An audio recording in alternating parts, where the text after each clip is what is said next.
Before I begin, I want to reframe the title in a responsible and psychologically accurate way. The idea that so many women have mental issues today can easily become a harmful generalization. Women are not inherently more mentally unstable than men.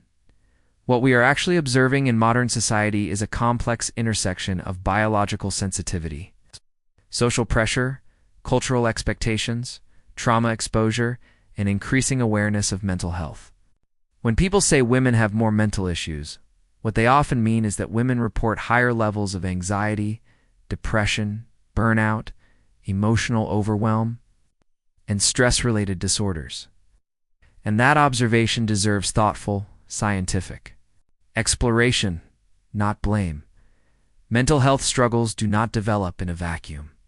They develop in systems. Human psychology is shaped by biology, environment, relationships, culture, and personal experience. Women, across history and across cultures, have been socialized differently than men. From early childhood, girls are often encouraged to be emotionally expressive, relationally attuned, agreeable, nurturing, and appearance-aware. Boys, on the other hand, are often socialized to suppress vulnerability, assert dominance, and disconnect from softer emotional states. These early conditioning patterns matter. They shape how stress is processed, how emotions are expressed, and how identity is formed. Biologically, women do experience more hormonal fluctuations across the lifespan: puberty, menstrual cycles, pregnancy, postpartum changes, perimenopause, menopause. Hormones such as estrogen and progesterone influence neurotransmitters like serotonin and dopamine, which regulate mood, motivation, and emotional stability. This does not mean women are unstable. It means their nervous systems are responsive and dynamic. A system that is more emotionally responsive can also be more emotionally vulnerable under chronic stress. Now, let us consider the modern environment. Today's woman is often expected to succeed professionally, maintain physical attractiveness, be emotionally available, raise children mindfully, sustain relationships, contribute financially, manage household labor, and stay socially connected. This is not a small load. It is a psychological marathon with no finish line. The human nervous system is not designed for constant comparison, constant performance, and constant digital evaluation. Social media amplifies this pressure. It exposes women to filtered standards of beauty, lifestyle, and achievement every day. Comparison becomes automatic. The brain interprets social comparison as a threat to belonging. And belonging is a primal survival need. When a woman constantly checks her appearance, seeks reassurance, overthinks messages, or feels inadequate, despite success, this behavior is not random. It often reflects a deeply conditioned belief. My worth is tied to how I am perceived. If she obsessively monitors her body language in social settings, it may reveal social anxiety rooted in fear of rejection. If she apologizes excessively, even when unnecessary, it may indicate internalized guilt or a learned need to maintain harmony to avoid conflict. If she becomes hyper-independent and refuses help, it may reveal a history of emotional disappointment or betrayal. Behavior is language. Every action speaks. Let us explore anxiety, one of the most reported mental health struggles among women today. Anxiety is not weakness. It is a hyperactive threat detection system. Women are statistically more likely to experience generalized anxiety disorder and panic disorder. Why? Partly biology, partly socialization. Women are often taught to anticipate risk, be careful, watch your surroundings, protect yourself. Over time, this repeated messaging can wire the brain toward hypervigilance.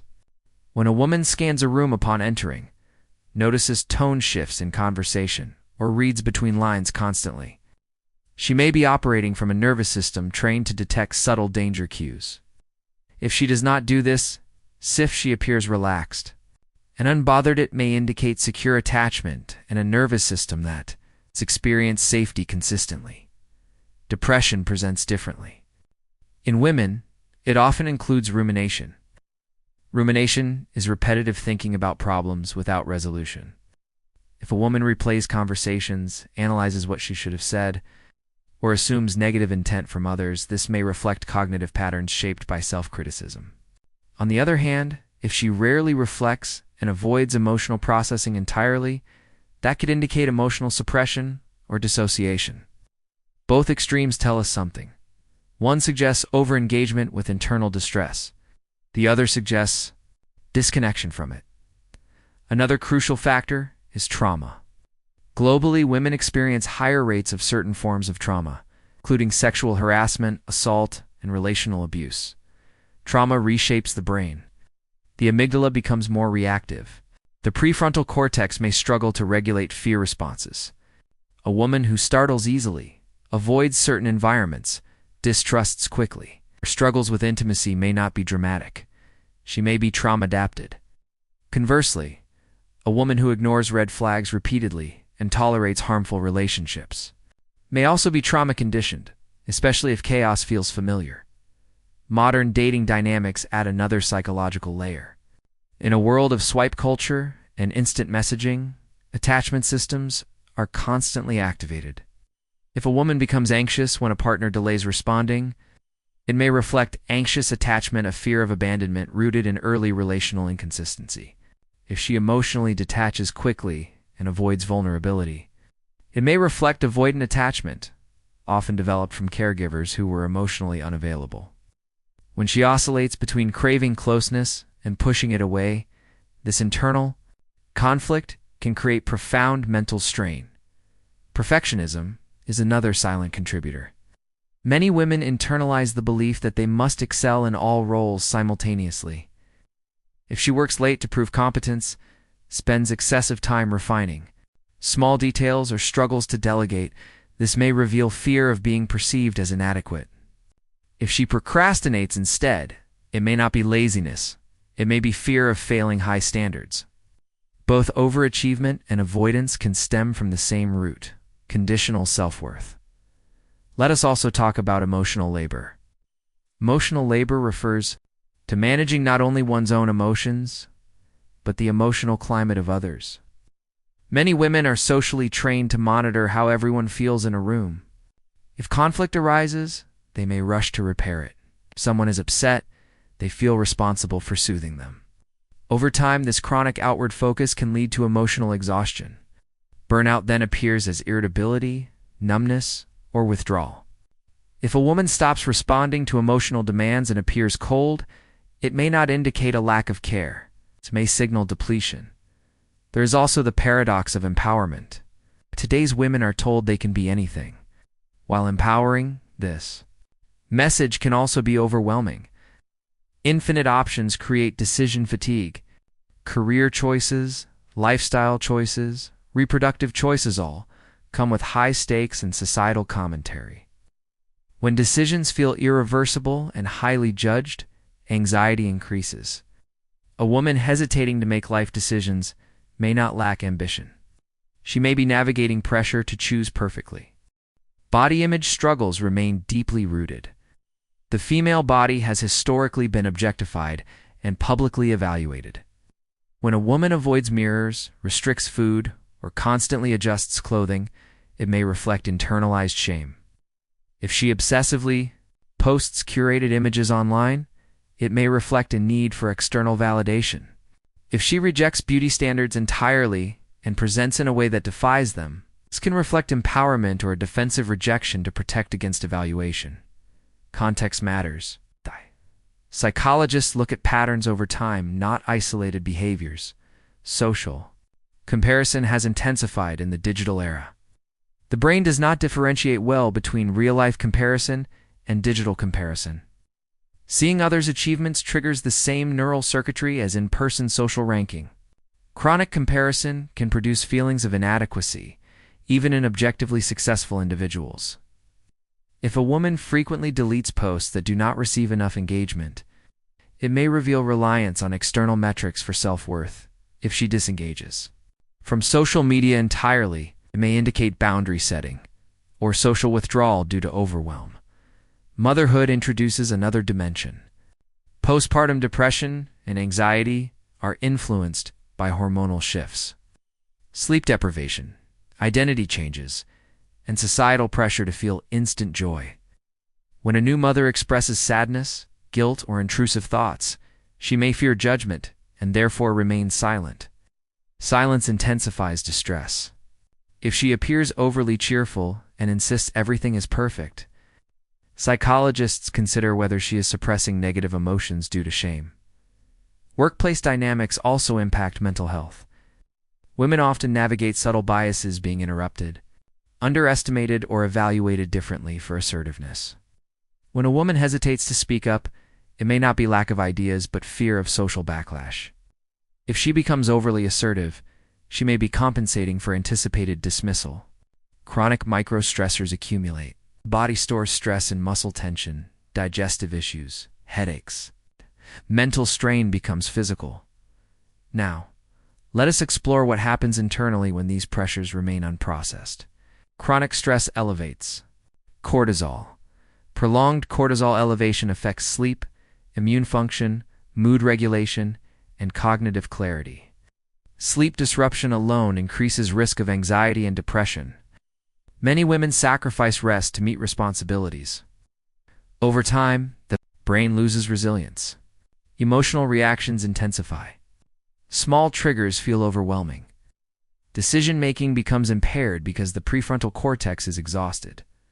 Long-term consequences include relationship strain. When someone feels internally inadequate, they may seek constant reassurance, which can burden partners.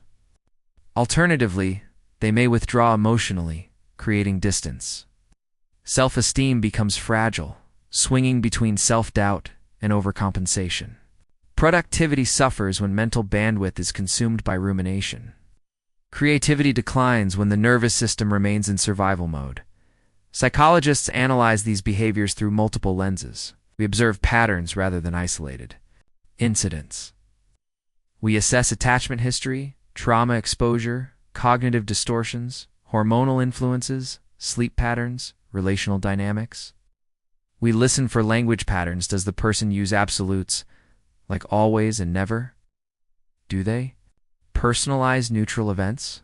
We observe body language. Tight shoulders, shallow breathing, fidgeting can indicate anxiety. Flat tone, slowed speech, minimal eye contact can indicate depressive states.